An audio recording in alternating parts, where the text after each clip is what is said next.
Seven, 6, 5, 4, 3, 2, 1. You'll never have the sacred stone. Oh, this you crazy mother.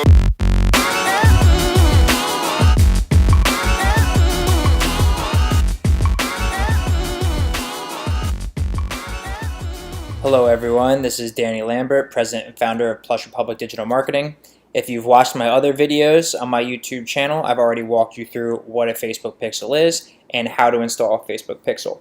This video is going to cover how to create a retargeting audience, which is essentially an audience of people who have visited your website in some form or fashion that you want to serve with ads.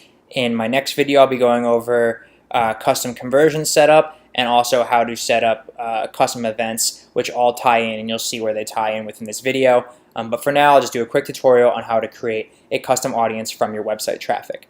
So I'm in here in my ads manager. If you haven't gotten this far, please go back to the previous videos and set up the ads manager, set up your Facebook Pixel. But if you have, you click up here in ads manager, you hover over all tools, and then from within here, I go to audiences.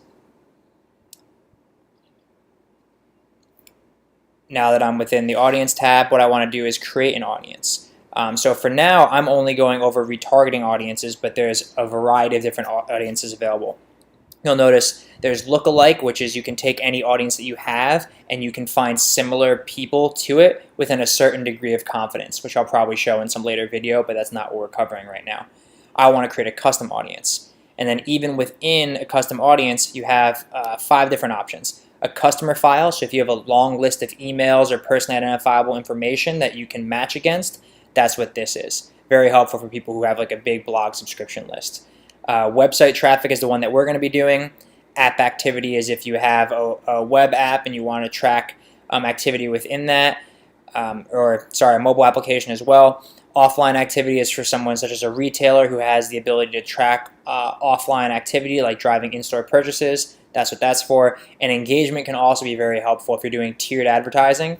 So say I run a video at the top of my funnel and someone watches it, I can create audiences on people who have seen 10% of my video or X amount of time on my video or have engaged with posts on Facebook or Instagram. So that's for people who have a certain level of familiarity with your brand.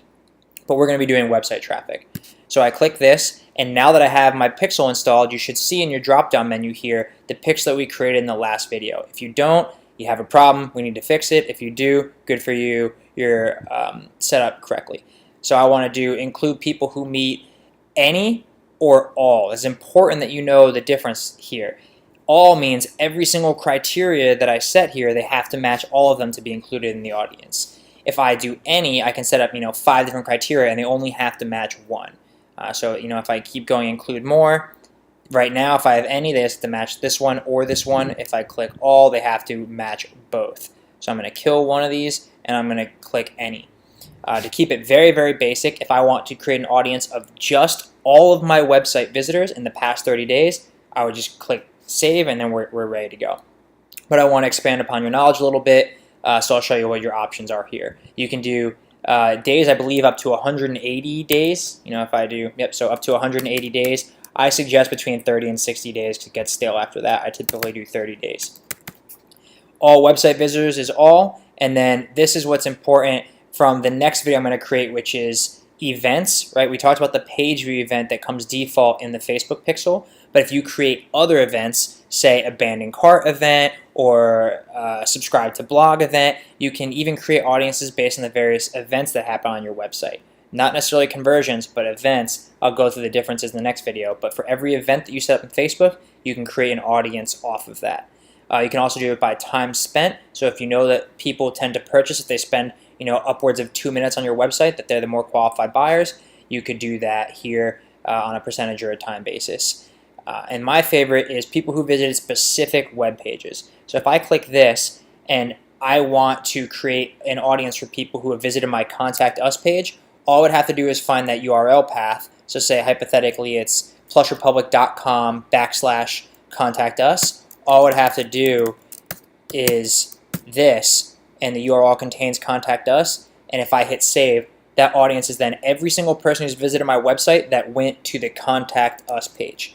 Here you can say URL contains, does not contain, or equals. Those are your three options. You can also do an and also. So if you say, I want to see people who visited contact us and also visit our pricing page, I could do that. But the main takeaway from here is if I go to my website and I find a URL that I want to target, so say people who visited my resources page, I can take the whole thing, or I can take the relative path, which is this, and I drop that in here, and now this should be an audience of all the people who have visited my resources page in the past 30 days. I'd click create, and then I'd be done. These two audiences aren't important, or these two notifications aren't important. This thing, if I want to create an ad, which right now I don't, or if I want to create a lookalike audience, which is what this is telling me to do, but for now, I won't do that, and you're all set. Now this will start accruing over time. You can then use that audience to target ads against. This is like the very, very important component along with conversion tracking that you get from Facebook Pixels. So I hope this is very helpful for you guys. If you have any questions, please just put them down below. Please like and subscribe if this is helpful for you, and go on to watch my next few videos on this topic as well. Thanks a lot, and happy marketing.